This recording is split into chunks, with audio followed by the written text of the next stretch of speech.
Hello and welcome to the next 100 Days podcast. My name is Graham Arrowsmith. And my name's Kevin Appleby. So today, Graham, we've got a young lady who's going to tell us all how we can have better lives. Yeah, Odessa Sherreard is a social media maven, I would think you would call her. And she hails from Milton Keynes, but she's actually talking to us today from Somerset. Odessa, welcome to the next 100 Days podcast. Thank you very much for having me. Thank you. You're very welcome. It sounds like we've got your kids there as well. So, I mean, they're welcome to make an appearance. No. No, I'll be like, right. I'm making everybody else's lives better. Mine is already what it is. No, when I saw your website name that was all about making lives better, I thought this was going to end up being a podcast all about mindfulness and time management and all of those good things. But well, I'm working on all of those things, and I think they're a continual process. I think anybody who's self-employed certainly needs to work on time management and things like that. But no, for us, it's really trying to give people their voice on social media and help them feel represented and get their brand out there in a more personal, human way. Well, I mean, it does seem that, well, first of all, your name is quite unusual, Odessa. And I was so taken with your name, I decided to look it up. And apparently it derives from the Greek Odyssey, which is a long journey. So I'm thinking this podcast is going to go on forever. So I don't know. If we go on tangents, maybe we will. Yeah, maybe so. But you, every time we've been connected on LinkedIn for, I don't know, it seems like forever. But basically, you come up all the time because you're always commenting. Is that part of your secret sauce?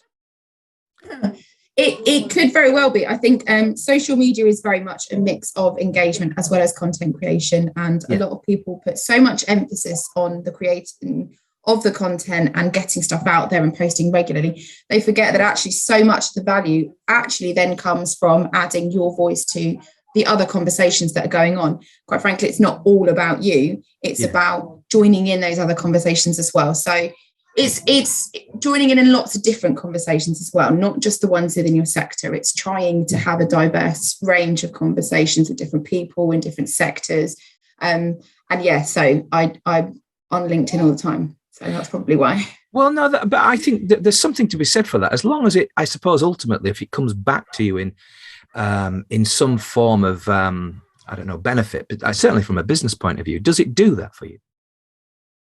Yeah, it does. I think part of it is also trying to be at the forefront of people's minds. There are a lot of people pertaining to be marketers on LinkedIn. There are lots of people who are saying, yes, we can improve your audience. Yes, we can improve your reach. But actually, it's trying to make sure that you are consistently showing up, that if you're going to tell your clients, this is how we can do it for you, then actually you need to live and breathe it yourself. And you need to be showing that what you're going to ask them to do or what you're saying you're going to do for them is actually effective, because that's how they heard about you. So it's kind of showing them through your own actions, which is the most important thing, really. What does engagement mean to you?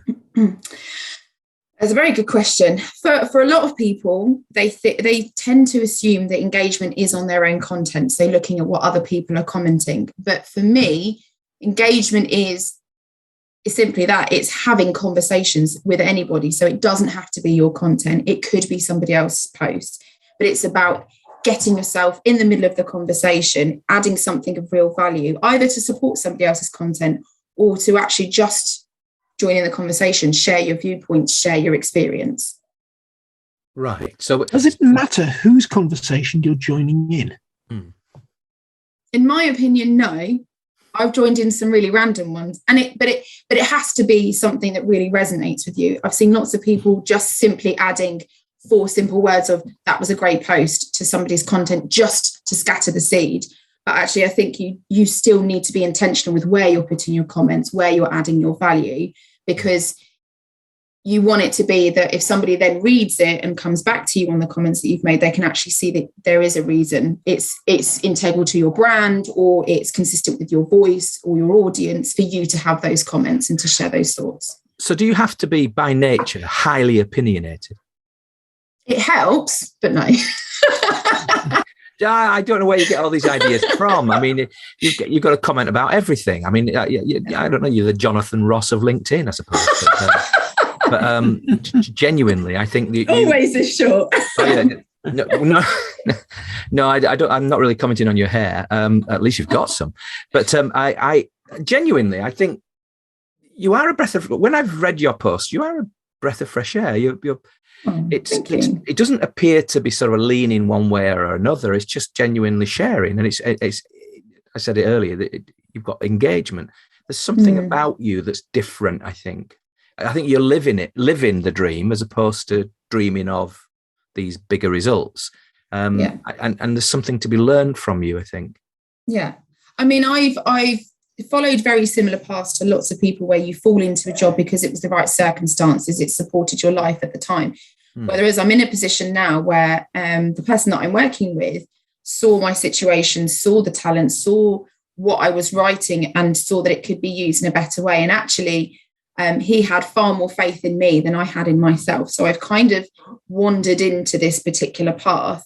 But I think when you realise that there are people who are no longer working with, they're self-employed, so they're no longer working with other people, life is really full of those sort of water cooler moments where you come together and this might be your only interaction.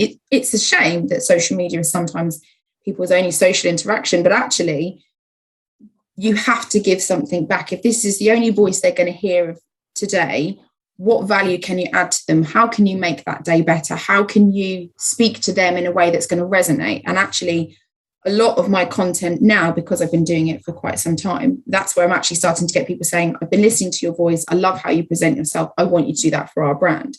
And it's about being as human and as open and as personal as possible, while still retaining the professionalism and showing that there is still business to be done out of your own personal experiences and how you've walked through life. That's really interesting. So Odessa, you must spend all day, every day, just on LinkedIn. Yeah, I do. But I like it. I enjoy what I do. And for that for me is a revelation, actually, to be happy with the person that I work with, to enjoy the conversation that we have, yes, work can be stressful and employment can be stressful, but actually enjoying who you're working with, knowing that they value you as a person, but also enjoying what you're writing, what you're doing, what you're talking about. I've had so many jobs where you've had to find the enjoyment in the smaller things and the less obvious things. And actually, when you've got the whole package, you can't help but feel happier and more uplifted. And it becomes addictive because you want to do more of it because it feels good, and you can see the value it's adding to others too. There's a slight diversion here, but basically you also have another job of chairperson. Yes. I'm going to call you chairman because, well, I'm one in the 50s, chairman of the Shenley Church End Preschool.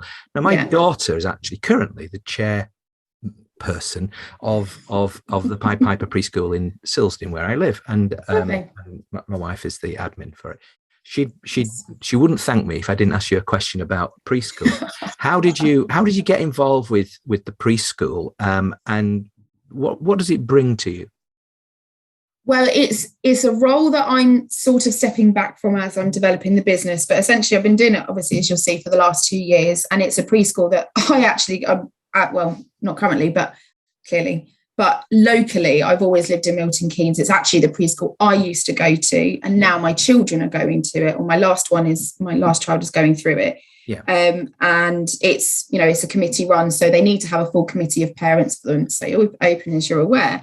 Yeah. And they initially asked me to be secretary, but the person they'd then chosen to be chair didn't go through all the formalities with Ofsted and stuff like that as quickly as they needed, whereas I had. So I just stepped into the role.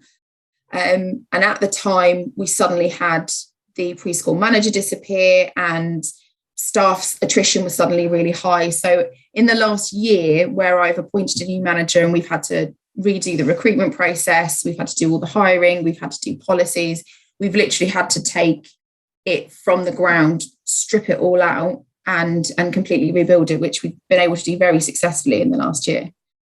I mean, it's a lot of work. It is a lot of work, and also it's very relevant work to managing businesses. And although I do have a sense of it, because obviously I hear it from my other half all the time, and I am kind of surrounded by it.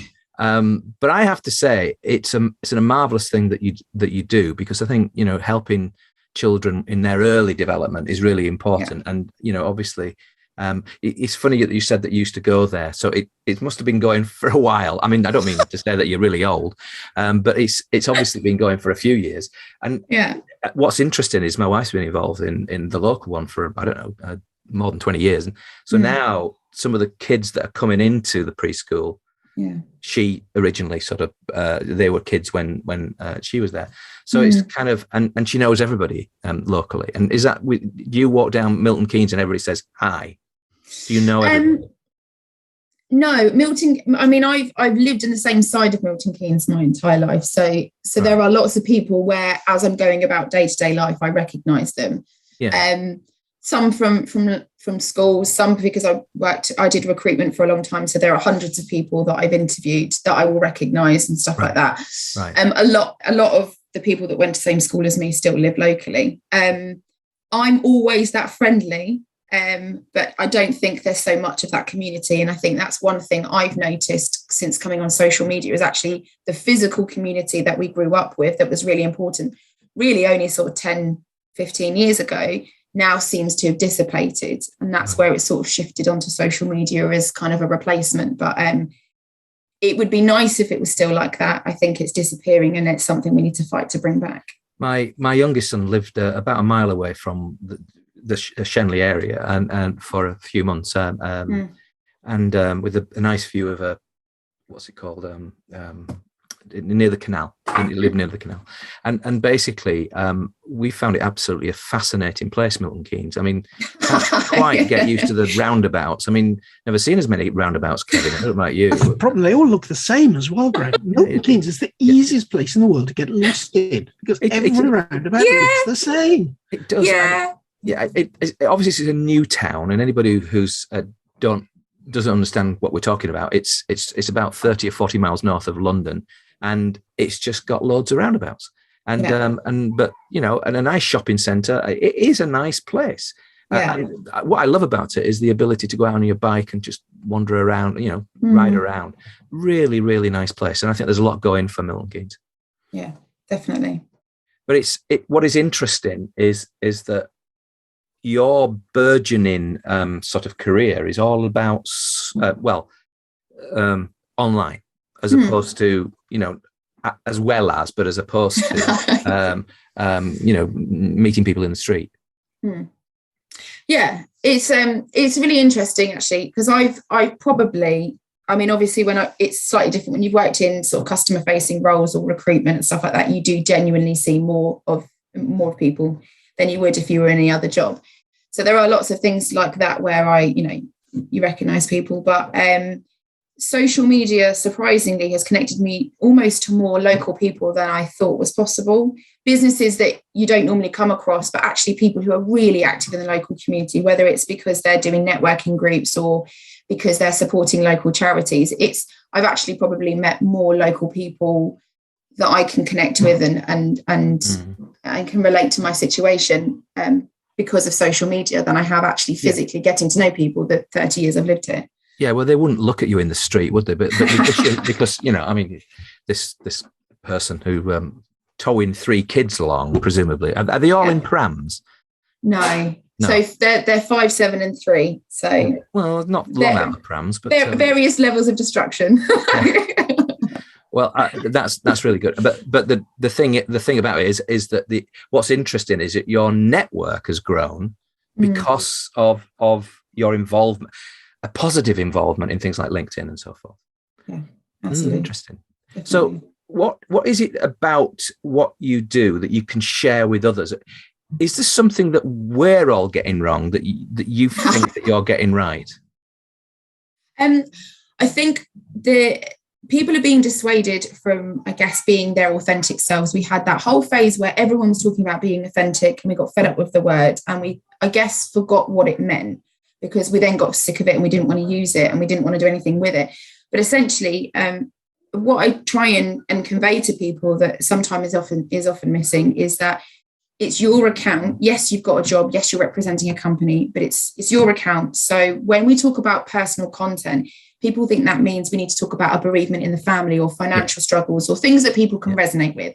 And of course, those things are all aspects of it. But it's your account, it's your name, it's your voice, it's your experience, it's your journey, it's your path. So everything that comes from you is personal content. So wherever you're adding an opinion or you're talking about something that you're familiar with, it could be something relating to your work, that is a piece of you. And we all, and I have clients at the moment where they're really struggling with that because they've hired somebody to write for them who has that human voice, who is happy to be open, who creates that very personal connection with people.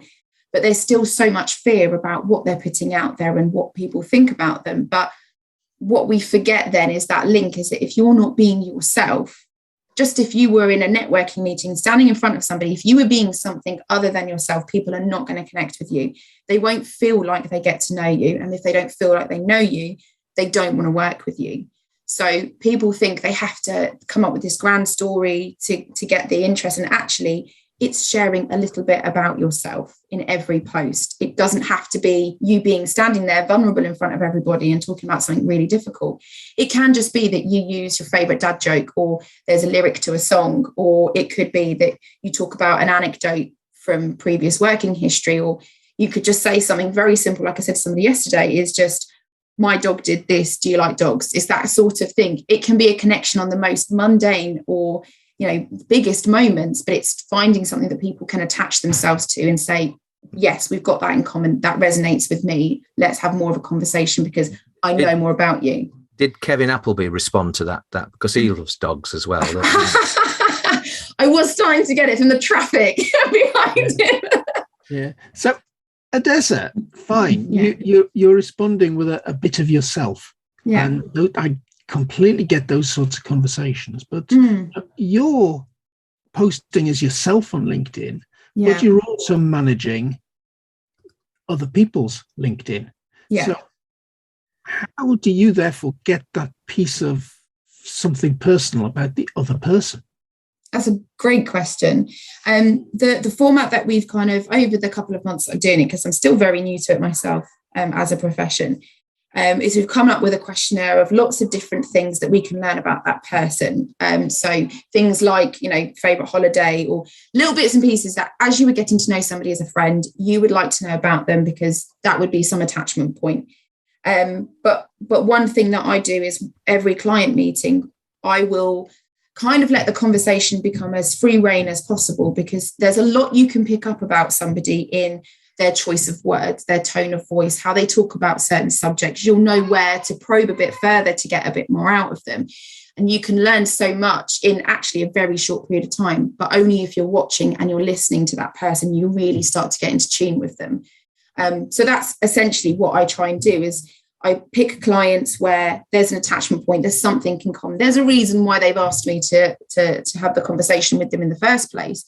But usually it's a referral from somebody, or it's as a result of reading my content, and that's where the attachments come from. But it is a difficult skill, and I see a lot of people start off writing in someone's voice, and then over time they get a bit complacent. They forget that it's a tool that needs to keep being sharpened. Got you.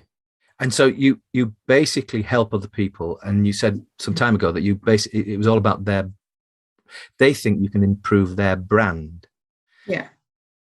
I just talk us through that kind of conversation, because that's a little bit alien to me in a sense that I know I've had a business for 7 years or so, and I've kind of got a track. I think I'm in a track, and I'm the kind of people come to me, generally speaking, are the kind of people I want to work with.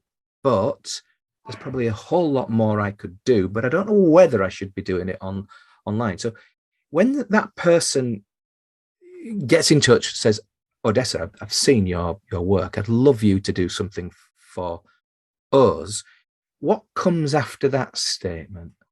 How do they explain themselves? Well, usually what we'll do is we'll arrange a Zoom. It could be half an hour, it could be an hour, and I'll ask them what it is they want to achieve with their business. Yeah. If they've come to me because of something that I've written, trying to find out what it was that resonated with them. A lot of the time, actually, a lot of people are saying, it's an 8-touch process from somebody being a prospect or a lead or something to them actually converting. But I think if you know that process well enough, and if you are open about how you do things, that is actually a much smaller process. And I overthink things all the time. And actually, it's far more simple in that you sit down, you have a conversation about what they want to do. You tell them what you can do. You tell them what likely is going to be the route in order to achieve it. You're honest and upfront with saying, you know what, social media usually takes about 3 months to get traction, to get sort of somewhere near the results. We're keeping a regular contact. And for me, and you'll see it in my content, it's about being honest and transparent at every opportunity and managing everyone's expectations and saying, sometimes it works, sometimes it doesn't. A lot of it is a learning process, and social media and what attracts people changes every day. You have a recommendation on your LinkedIn profile from Mike Cottam, who basically said that you are really caffeine fueled, which presumably that means that you drink more than 1 cup of coffee every day. Do you know, I do drink more than one, but I can honestly say most of it is just my personality. I am just like that all the time. I've only had 1 coffee today. Well, that's... I hate to think what she's like with 2 coffees, Greg. I must have had 3 or 4 myself. But anyway, I've got to say, in the afternoon, I tend to sort of flip into the decaf stuff. But anyway, what Mike said about you is that he'd been really struggling with his social media strategy and spinning his wheels and getting nowhere. And then you came along like a pocket rocket with caffeine boosters. And after 1 Zoom call, he felt that you'd created a new direction for him. Now, without going into the specific detail, how do you think you helped Mike? I think so. In the conversation that I had with him, he was sort of saying about, he doesn't know where the conversations are going, what content to create. And I think, and he said he wasn't generating any leads. And a lot of that can be sort of a mindset, because what do we think is a lead?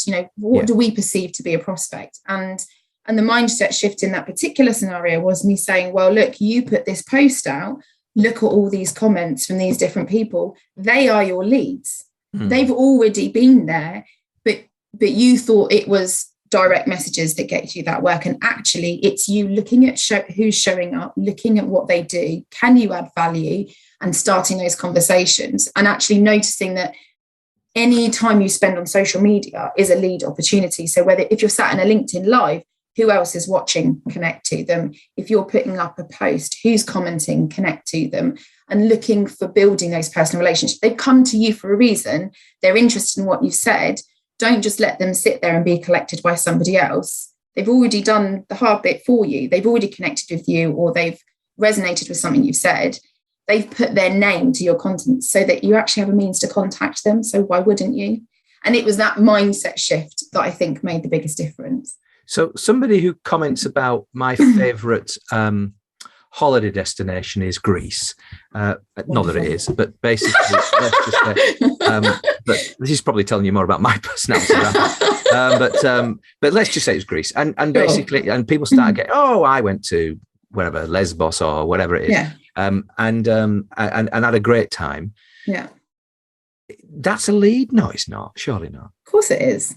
Go on. But it might. The thing is also, so let's take that scenario as it is. So somebody has gone to maybe the same area as you, or so you might just drop them a message and say, thanks so much for your comment. Really interested to hear what you loved about your holiday. When did you last go? Blah, blah, blah. Maybe we can have a natter about it.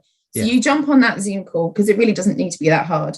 You jump on that Zoom call, you have a chat with them, you listen to their stories, they listen to yours, whatever the case may be. You've built that respect and that trust in somebody, so that because you've listened to them and you've kind of said, I want to learn more about you, they will then listen to what you've got to say. And people think that initial conversation is that make or break.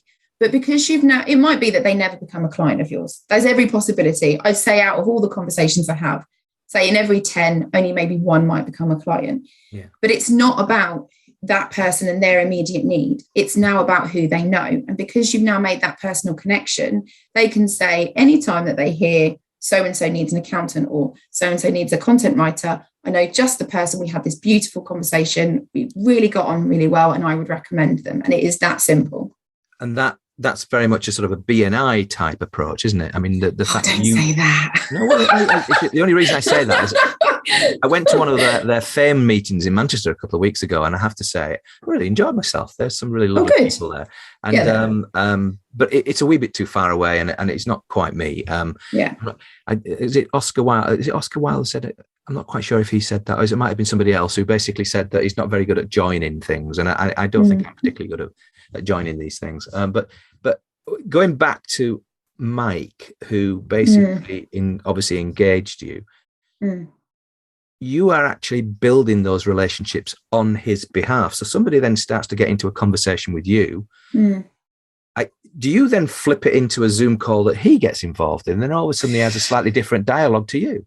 Yeah, I mean, so the thing is when, and people make the assumption that when you're content creating, you're doing the engagement, that you have that whole end-to-end conversation, but actually it's more about collaborating with your client and saying, well, look, this has come in. How would you respond to it? So yes, you understand how they do it, but you're there to create the content, to create the conversation. But essentially those leads, those sales will come from your client engaging with them. You can't do that bit for them. I know some people do, and they can deliver up almost a sales ready lead. But realistically, what I tend to say to my clients is, yes, I'll help generate the conversation. Yes, I'll help to get you conversing elsewhere. But that work has to come from you. You will speak about your business better than anybody else, better than I could ever replicate, and I'm good at what I do. Yeah. So in which case, that's where you need to take over, because what I'm not comfortable to do is to start that conversation, and then, like you said, they then get to my client and go, well, hang on a second, that's a completely different vibe. There's a completely different way of explaining things. People can identify it straight away. So that's not the part of the process that I tend to take over. But isn't that one of the weaknesses in the process, that basically you almost have to, as night follows day, you have to hand over your conversation to someone else. Now, if it's somebody who's a bit like you, etc., and very chatty and all the rest of that, that's fine. But you get an old curmudgeon like me, then basically you're setting up a conversation and they think this Graham is really lovely, isn't it? And then he gets on the phone, what do you want? And not that I'm like that. I'm not like that. But no, I never assumed it. No. But if I'm slightly different, you'll pick it up in a heartbeat, won't you? I think that's why it's really important with the content to focus it less so much on the person and more about the value, the takeaway. So I do my research, but I talk to my clients and we collaborate on things. And for some of my clients, we get on so well that actually, if they're fairly confident that I can do a reasonable job. And with others, they say, can you send the content beforehand, and I'll tweak it so that it's a little bit more me. Nice. So it depends on each client and how closely we tend to work anyway, and how close our voices are. But for the most part, I don't find it particularly difficult to do, because I've had these conversations and I get to know the people very, very well. But if I'm ever not sure, I will ask them, how would you exactly word this? But those conversations, I mean, and realistically, the point of social media is to develop those conversations, to drum up the interest, to generate leads. But as in every part of business, what then happens between generating that lead and getting that sale is really down to the person who is making that sale. So there's only so much that we can do. And realistically, there are going to be conversations that they get on really well with, conversations that aren't. That's just a fact of life. And so that's the part of the process that we can sort of help and refine and maybe do a bit of coaching with them, but they know how to do their business. All we're doing is doing a lead generation tool for them. It is therefore your ideal client somebody, shall we say, are they likely to be an accountant, or are they likely to be in sort of digital marketing? I have never niched down. I've never attempted to niche. For me to stay involved, to stay interested, to stay creative, I can't write the same types of content for everybody. I know there are some people who specify that they'll only work with HR or accountants, and that might be because they've got personal experience or professional experience in that world. I don't. I have lots of different sectors of experience. Yeah. But for me to keep it interesting, I will work with lots of different people, but there will be something that attaches me to them. It might be a love of a hobby or a particular opinion or personality trait. But I don't tend to pick people for the sector, and I don't become too specific. So you could really work with Kevin then, because management consultancy and all that kind of numbers. I'm This fairly is confident that there are very few people that I couldn't work with, and it would be more of a personal feeling as to why I couldn't work with them rather than a professional one. It would be how we actually get on, how we interact as people, and I think I can that's part of social. If you're trying to be the other person's voice, then there's got to be some sort of chemistry there. Absolutely. And it's more about that chemistry and reacting in similar ways to the person that you're supporting than necessarily knowing a huge amount about the industry or the business that they're in. Yeah. And because the content, I mean, yes, a lot of my clients still ask me to write the professional stuff for them, and it just takes me a little bit longer because I've got to research what they do, but I grasp things quite quickly. But when you are writing personally for somebody, actually, I gave this analogy to somebody yesterday, is that, we look at our genome and we say we're like an ape because of so much of our genome is matching. And actually 66% of our DNA or our genetic makeup is the same as a banana. Why? Because we all come from the same raw ingredients. We come from the same elements on the earth. And therefore, when it comes to people and getting their voice and how they put themselves across, actually, we all come from very similar places. There will be personality traits that you will resonate with more than one person. And it's about finding those touch points, finding those points of connection. Sometimes they develop over time, but there's usually something that draws you to that person in the first place. And it only gets better the longer you write for them, providing that you remember that it is not your voice, it is your client's voice, and you have to keep refining it. what do you do to do that? I mean, because this is about your secrets, but do you have like an avatar? Do you actually almost like put a person's face on there, and just to remind yourself that when I'm writing for whatever client it is. And if you're writing for a man rather than a woman, does that make any difference in terms of the thing that you say? It can do, but I'm a very logical person. So actually writing for a man, I don't find particularly difficult, but I get the emotional, vulnerable side that a woman would have. And actually, when you're being professional, yes, you're doing a personal voice, but actually that professionalism is really what comes through. It will be similar. It will be different touch points. For example, a woman will more likely talk about her feelings in a scenario. A man will talk about the observations of what happened. It's more of a time by time lapse of an event. And it's just understanding that different genders will express things slightly differently, but those core human elements are there. And really what they're there to do is to draw people to them and have these conversations. And it's remembering that it's a social element. So it's about being a person. And so what really helps me, and I've done it for a couple of people, is if they're regular and doing sort of video content or they're doing LinkedIn Lives or something like that, I will sit there and I will listen to their voice and I will tweak bits, or rather embarrassingly to say, if they've got an accent and I've written a post, I will try and read it in my best attempt at their accent, because if I trip over what would be associated as a very English word in an attempt to their accent, then I know it doesn't fit. Because what I would say, then you kind of, and I listen in my head to the very fact that I've been listening to them and I listen so closely, and I can hear it back and I can hear that that's not quite right, the right word to use or the right turn of phrase. And then if I'm still not sure, then that's where I contact them and just say, can we refine it? The beauty of this is I love non-PC people, and you've actually you actually build cultural appropriation into your work, and you celebrate it. So I think this is brilliant. But because how else would you do it? I mean, how else would you? Kevin's from the Northeast. He's going to get interested in things about Newcastle United, but he does travel down to London. He's involved with financial officers, and basically he's got a particular vein of repeat comes over. And so once you've had an hour or so with Kevin, then you'd have a really good idea that he wouldn't say the word, I don't know, whatever it is, it'd say it in a slightly different way. But in that way, you're appropriating Kevin, I guess. Yeah. And I know that people are, it's a digital age and everyone thinks it's so important to have, notes typed up.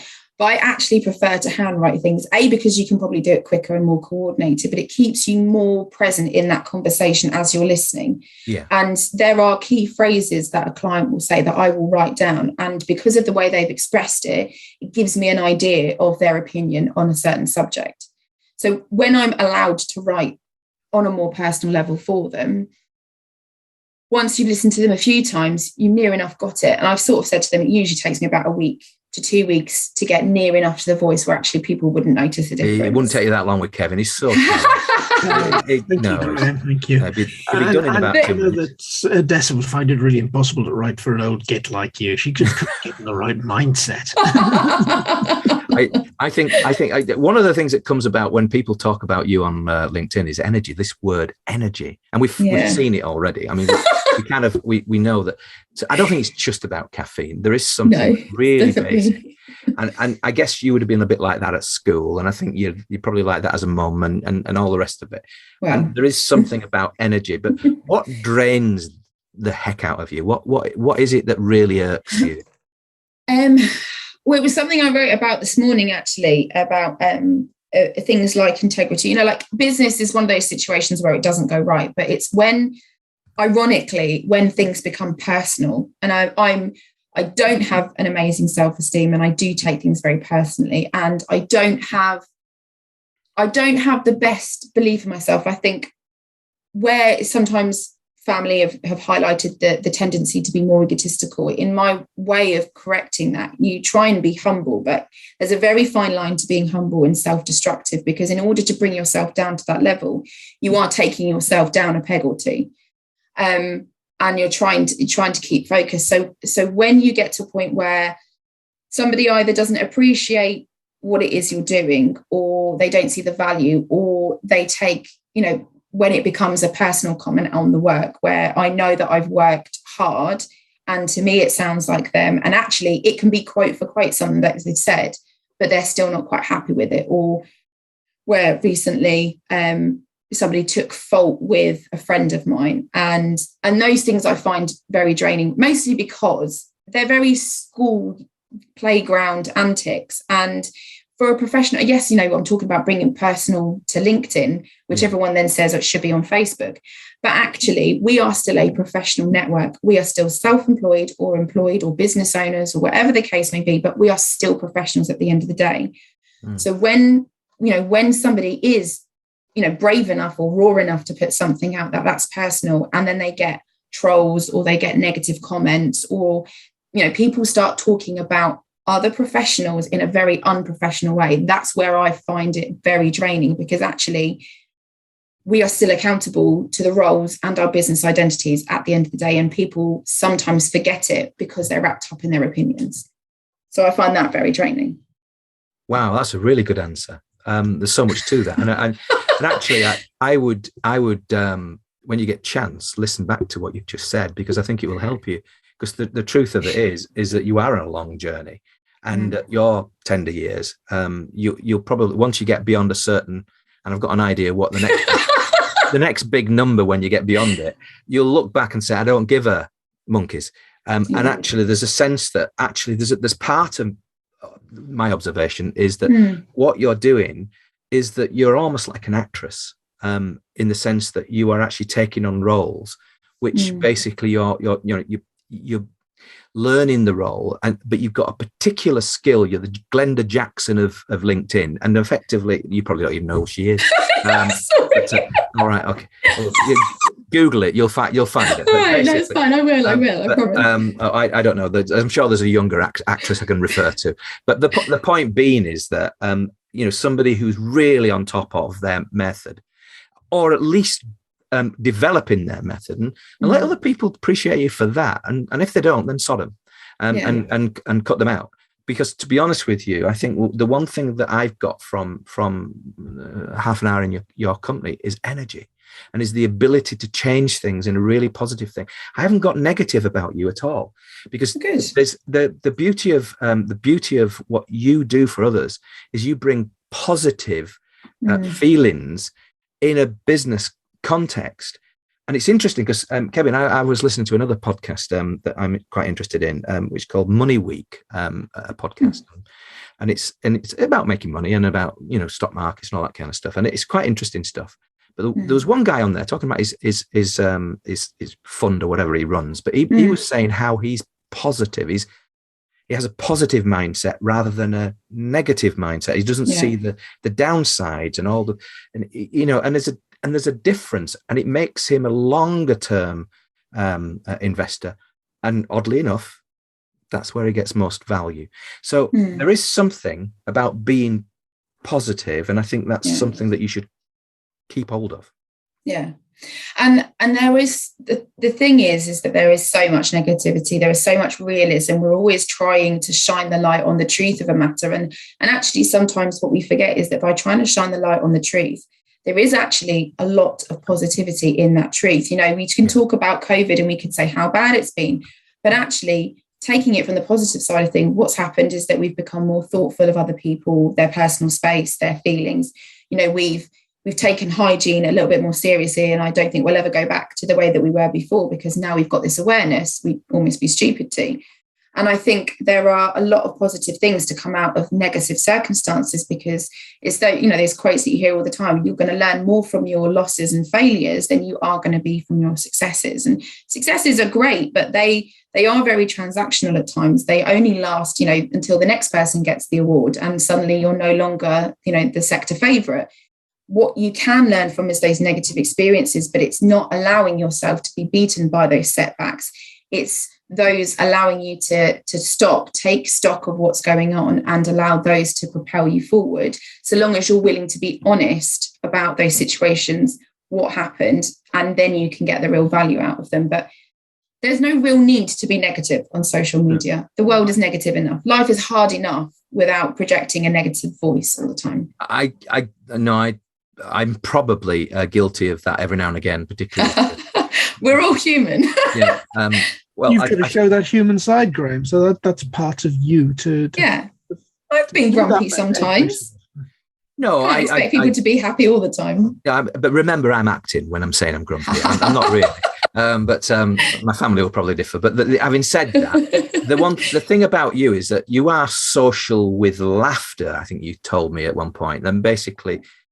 But there's a conflict, isn't there, with LinkedIn? Because there's some really stuffy people who say, "Oh, we don't." As you said earlier, this stuff is for Facebook, and I'm not sure actually. Okay. The best times I've been involved in real business, Kevin has worked in big businesses as well, is when, and the only times you remember is when you had fun. Yeah, that's very true. Yes, and actually, the ones who are stuffy, I can't remember them because they're like grey. They've greyed out. But they all blur into one, don't they? They do. When you talk about John, you'll say John, but you'll think actually about an amalgamation of all the negative people, and then you actually don't remember who John is anymore, because it's easier to link them together. It's about being memorable for the right reasons, and being aware that there are lots of opportunities to add value to people's day, and the interactions at whatever level don't always have to be so focused on business, because behind that business is a person whose dream it was, whose skill it was, whose technique it was. So every business has that human element. It's just that they've forgotten how to tell their story. They've forgotten to be the person behind the brand. So Odessa, you're on LinkedIn every day. All day. Some of the time you're on there as you, some of the time you're on there representing your clients. Yeah. Take just one individual then. Okay. How often should one individual show up on LinkedIn? When you don't have an obsessive compulsion like me, I think healthily, a minimum of 15 minutes every day.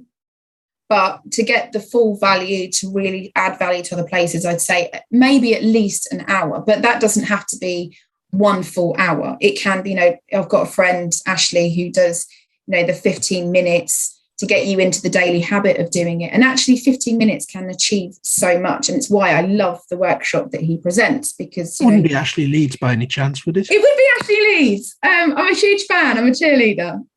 But it's so genuine in the way that he does it. Because it's adding value, but a lot of the time, the reasons why people don't go on, it's all in their head. It's all about these, well, I can't post because of this, or I don't know what to say, so I'm not going to. But actually, it's about consistently showing up. It's about, if you think of social media as a conversation or a networking event, because that's what it is.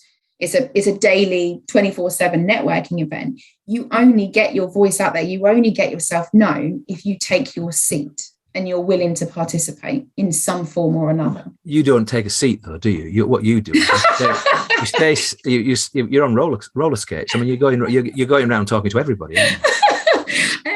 I have some fantastic one-to-ones. I probably have too many. I will usually have a conversation with somebody different sort of every day, at least maybe twice a day. I'm always talking to people, but that's where you get the most value. That's where you learn so much from other people. Yes, you can get business out of social media, but you can actually learn so much. And if you are, if you're in between other things, sometimes social media becomes people's news feeds. And actually it's a far more interesting voice than just watching the news, because you're going to get a left or a right wing opinion. And actually what you're now getting is a live conversation from people who are really living it just like you. And there's going to be something that you can contribute there. And it's a lot of social media is just about mindset, to be perfectly honest with you. So when you go to a wedding with your husband, etc., do you prefer just to sit down and sort of watch the thing, or do you actually leave him with a beer somewhere and you go off and circulate? Is that your thing? I'm going to be completely honest. I really, really hate big groups of people.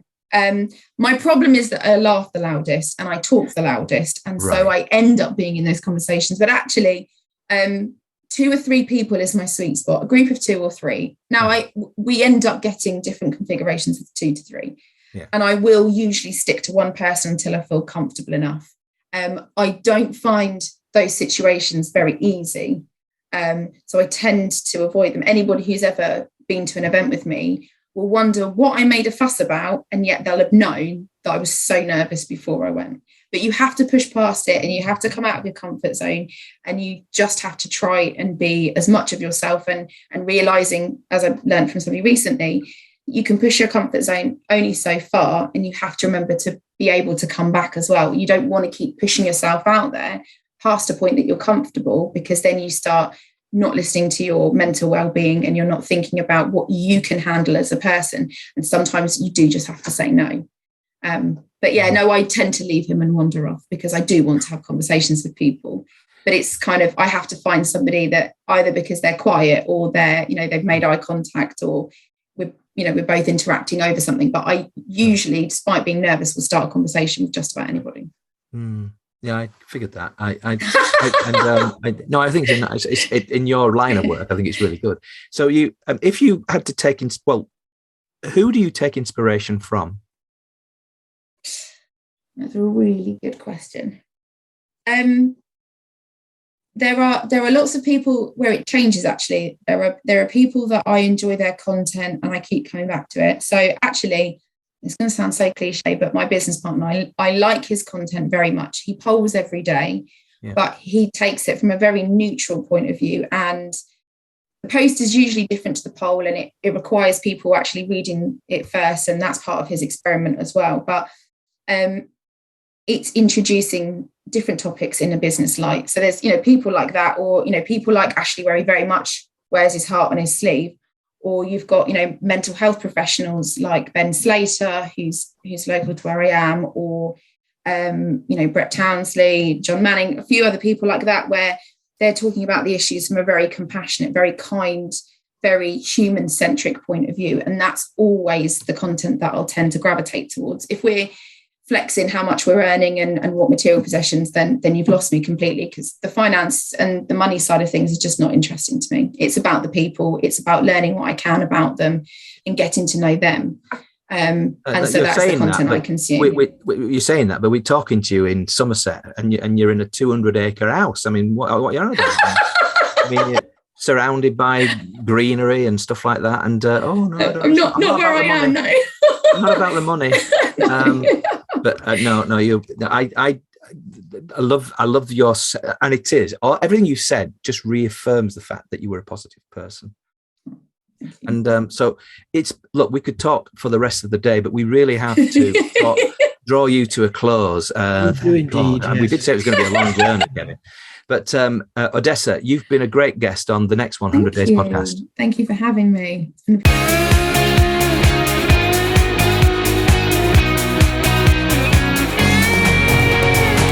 So, Graham, is that going to change the way you approach LinkedIn and post there? I tend to only use LinkedIn at the moment. And Ashley Leeds, who Odessa referred to, suggested that I did do something different. And I haven't done that yet. I tend only to use it for this podcast. There's a sort of logic to that, but basically every week, regularly, you and I publicize the Next 100 Days podcast. And I know you do other things with Grow CFO, etc. But I think I could do more. I not think I could do more. I could do more when it comes to my own businesses, and I think that's something that maybe a conversation with Odessa would be valuable. No, my problem, Graham, is that I do stuff, but I'm not consistent. I think something that comes up from talking to Odessa and talking to Ashley is that an awful lot of LinkedIn is about showing up every day. Yeah. Now, I could go through a week when I'll post 5 times a week. I could go through another week when the only time I'll post will be Friday morning, when it's a post that's kind of semi-automatic coming out of WordPress because we've just released a podcast. I know that I've got to do something that is a little bit more consistent. Problem is that life gets in the way. Yeah, it does. And I don't think you should beat yourself up about that, Kevin. At the end of the day, we're all busy. But I think what Odessa's saying is that if you can do 15 minutes a day, then most of us probably can, especially if you're sat in front of the screen or something like that, then basically you potentially could do that. But I think the thing about what Odessa does is that she has these, caffeine fueled conversations. I mean, a very positive way of actually garnering people into her circle, and not just to her circle, of course, for the circles of her clients. So that's interesting as well, because, if you had somebody like that doing that front end work, then you would probably have more, as she thinks of them, leads to follow up on and have conversations. But if 1 in every 10 of those, become close to clients, then that's not bad. That's right. And Dan and I do use LinkedIn hugely to generate leads, but it's much more using LinkedIn messaging than it is using posts. And we've spoke to Martin from Meet Alfred, which is the tool we use to send automated things out through LinkedIn Messenger and to connect with new people. But that's fine. That's great when you're connecting with folk for the first time. It's actually something you can do in a certain way with those connections to try and trigger a conversation with them as well. And conversation triggered this morning because of one of those automatic posts that's ending up in a phone call with me talking to somebody about they want some mentoring. Wow. So it works, but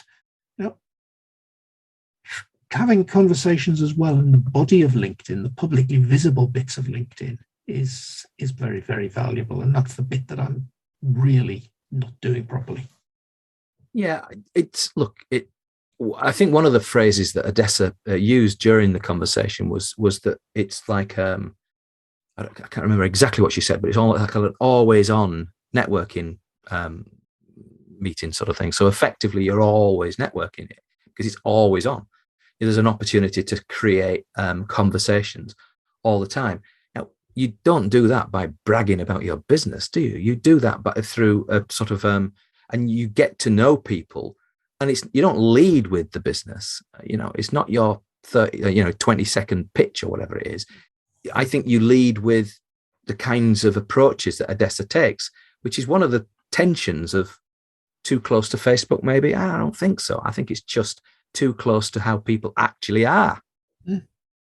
There's nothing wrong with having a conversation about Leeds United on LinkedIn, Graham. Not maybe at the moment, but that was a bit of a dig at our thrashing the other night, 7-0. I mean, I don't know. It was just one of those horrible moments. But, what can I say?